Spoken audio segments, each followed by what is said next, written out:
Are you surprised at Jesse Ventura's success? Jesse Ventura was a Navy SEAL, okay?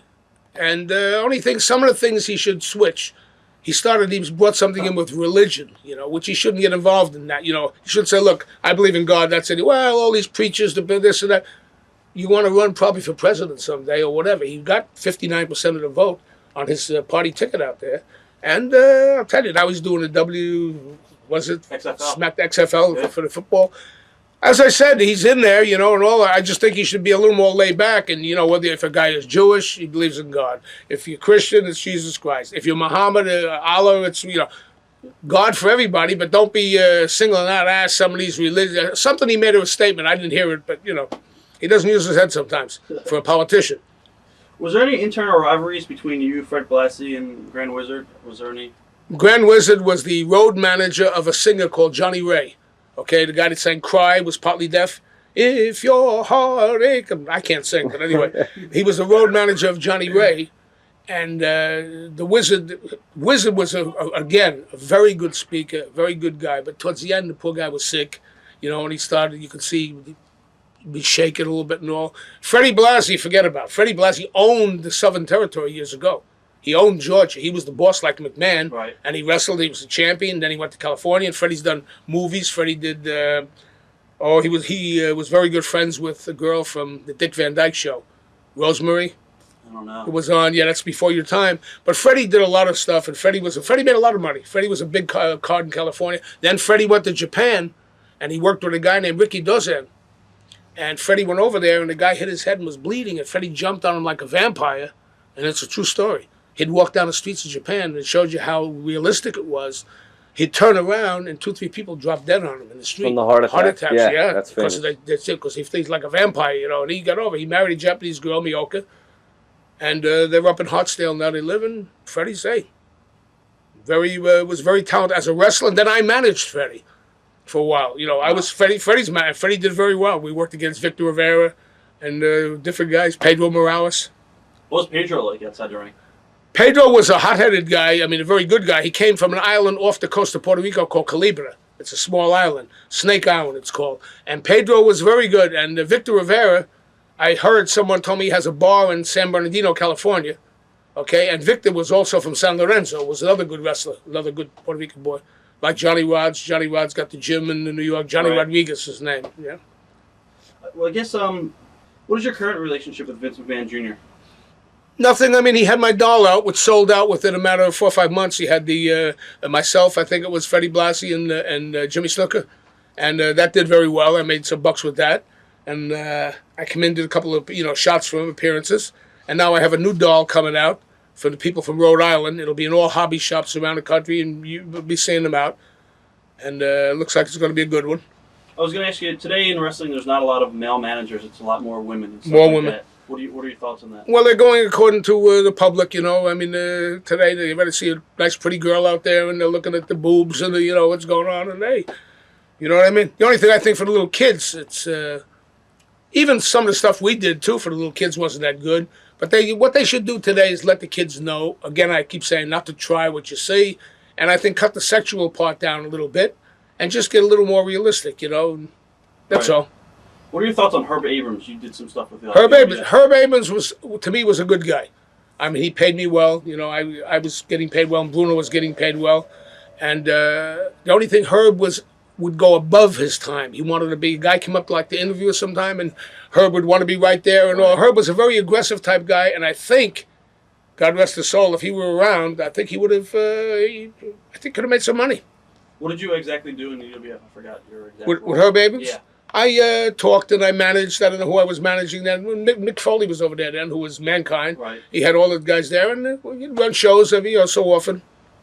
I guess, what would you have done if you never got into professional wrestling? If I didn't, my dad was a physician, okay? He wanted me to be a doctor, but with the brain that I have, lucky I could read and write. So if I weren't in that, I perhaps would have acting. I would have got into acting. I'm not shy, and I've always been a ham, and I don't put myself in the class of a Jack Nicholson or anyone like Laurence Olivier, but I would have, I'm in the union, Screen Actors Guild, and a television union after, and, I'd get my little parts here and there. I probably would have went to acting. What was your favorite angle that you've ever been involved in?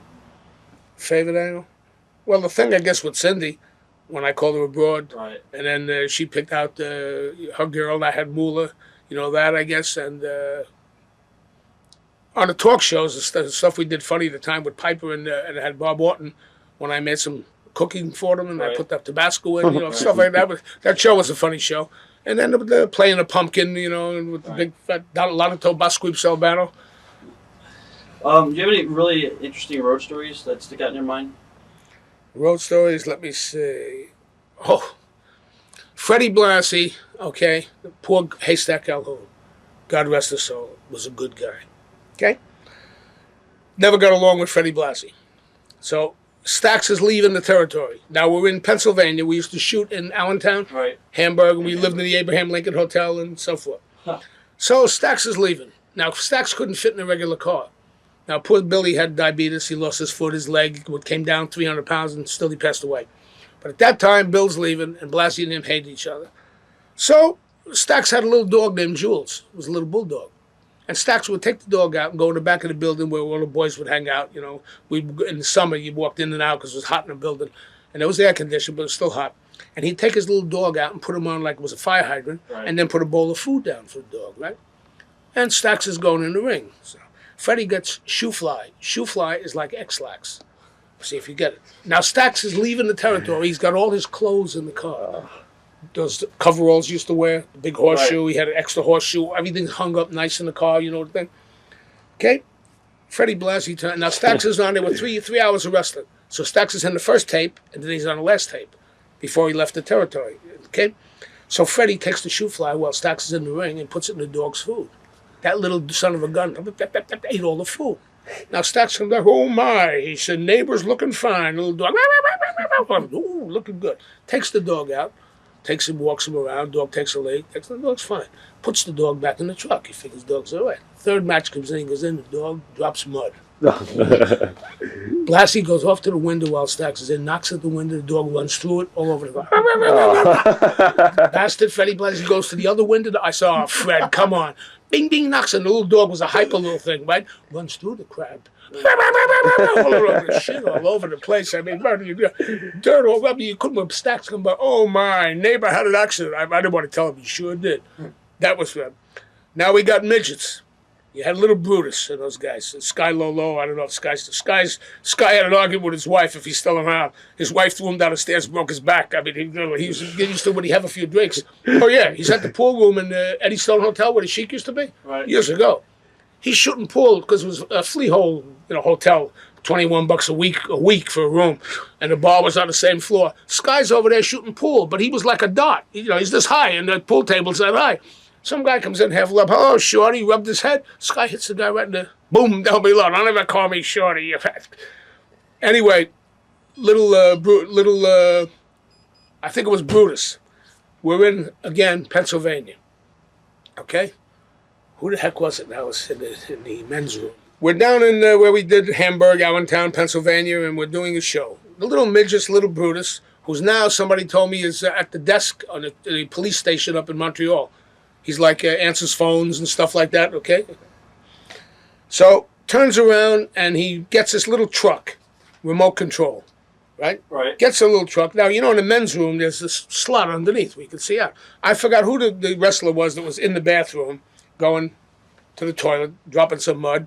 Make a long story short, he gets 3 M80s, puts them in the little truck, and he's over here and you can control, no wire. It just worked remote control, and the truck is going, Now the guy sees underneath, he can see, and he sees the truck coming. He tried to get up fast. Boom, blew. Guy had his tights up, blew a piece out of his leg, almost killed Brutus, ran out of the pit. Then what they did is, they don't know who did it, one of the midgets. Jake the Snake, they used to rent the snake for him. Right. He brings the snake to Hamburg. Snake's in the bag, right? Snake. I don't like snakes, but I ain't going to touch him, I ain't going near him. I mean, the snake was like a boa, and they paid a lot of money to rent him.